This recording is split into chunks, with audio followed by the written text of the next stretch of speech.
কোম্পানির কি বলে তোমার শ্রমিকদেরকে মারধর করেছে, এরকমই অভিযোগ এসছে। কেন? যেহেতু আমাদের জমি রয়েছে, আমাদের ছেলেরা দিতে চাইছে না। টিএমসির দালাল সুকান্ত কয়াল, কৌশিক মণ্ডল আমাদের বাড়ি গিয়ে বলেছে জমি তুলে দেওয়ার জন্য। তো আমার হাজবেন্ড বলেছে যে আমরা দেবো না, চাষির ছেলেরা বলেছে যে দেবো না, তার জন্য কেস করছে। মিথ্যে কেস দিয়ে তাদেরকে জেলে দিচ্ছে, ফাঁসাচ্ছে। আমাদের অভিযোগ, আমাদের যে জমিটা আছে বর্গাদার হিসেবে, আমরা জমিটাকে দিচ্ছে না বলে সেই কারণে মিথ্যা কেসে আমাদের ছেলেদের কেস দিয়েছে, যার ফলে আমাদের ছেলেরা বাড়ি থাকতে পারছে না। আমরা চাই এই অবিলম্বে এই তারাটা হেস্ত হোক। আমাদের চাষ থেকে তুলে দিচ্ছে, জোর করে আমরা চাষ করেছিলাম, ওইসব ফাঁস সব কেটিয়ে দিয়েছে, সবই করে দিয়েছে। কারা মদত? এই ডিটিসি কোম্পানি আর দালালরা আছে, মাফিয়া দল আছে। জমি বর্গাদারের সঙ্গে আর একটা আমাদের ডিডিসি কোম্পানি লেগেছে।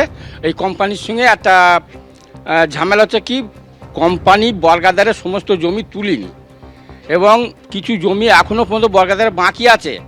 সেই জমি কোম্পানি জোর জবরদস্তি করে গাড্ডা খুঁড়ে মাটি খুঁড়ে নিয়ে চলে যাচ্ছে এবং টিন দিয়ে ঘিরে দিচ্ছে। জোর জবরদস্তিভাবে বর্গাদারকে হটিয়ে দিয়ে তুলে নিচ্ছে এবং যারা প্রতিবাদ করছে তাদের নামে কেস হচ্ছে। এই যে কয়েকটা ছেলের নামে যে কেস করেছে। দেখুন, আমার তো একটাই কথা বলার, যে গ্রামবাসীরা তারা চাষ করে খায়, তাদের চাষের জমি। তারা যদি চায় যে আমরা কোম্পানিকে দেবো তো কোম্পানিকে দেবে, তারা যদি না চায় তো সেখানে জমি জোর করে নেওয়ার কোনো মানেই হয় না। আপনারা দেখেছেন যে রাস্তায় কিছুটা অংশ রাস্তাও ছাড়িনি, পুরো রাস্তার ওপর দিয়ে টিন দিয়ে ঘিরে নেওয়া হয়েছে।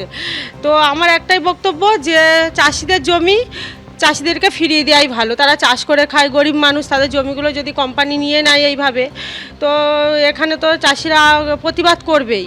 তাদের যখন ইচ্ছা হবে তারা তখন দেবে, বিক্রি করবে। যখন চাষ করে খাচ্ছে তাদের চাষ করে খেতে দেওয়া উচিত বলে মনে করি। তাদেরকে নাকি কোম্পানি থেকে মিথ্যে মামলা দেওয়া হয়েছে, তারা বাড়িতেই ছিল না। তো এই যে চাষিদের ওপরে মিথ্যে মামলা দেওয়া হচ্ছে এবং জোর করে জমি নেওয়া হচ্ছে, এটা তো আইনত অপরাধ, তাই না? তো এইটা একটা কোম্পানি এটা দেখা উচিত যে চাষিদের জমি চাষিদের ছেড়ে দেওয়া হোক। এদিকে পালা বদলের পর প্রতিবাদের কামদুনিতে এবার জমি আন্দোলন। জোর করে কৃষকদের জমি দখলের অভিযোগ উঠেছে এক নির্মাণ সংস্থার বিরুদ্ধে। প্রায় 40 বিঘা জমি দখলের চেষ্টা করছে এক সংস্থা বলে অভিযোগ করেছেন কৃষকরা। কীর্তিপুর 2 নম্বর গ্রাম পঞ্চায়েতের কামদুনিতে তৈরি হচ্ছে একটি আবাসন। জমি দখলে স্থানীয় তৃণমূল নেতারা মদত দিচ্ছেন বলে অভিযোগ করেছেন গ্রামবাসীরা। নির্মাণকারী সংস্থার বিরুদ্ধে জমি দখলের প্রতিবাদে রাস্তায় নামেন এলাকাবাসী। গত সপ্তাহে জমিতে মাটি ভরাটের কাজে বাধা দেন কৃষকরা। বাধা দেওয়ায় রাজারহাট থানায় পাল্টা অভিযোগ দায়ের করে সেই সংস্থার কর্মীদের মারধরের অভিযোগ দায়ের করে নির্মাণকারী সংস্থা। মিথ্যে মামলায় ফাঁসানো হচ্ছে এমন অভিযোগ করেছেন এলাকাবাসী এবং কৃষকরা। এবিপি আনন্দ, এগিয়ে থাকে, এগিয়ে রাখে।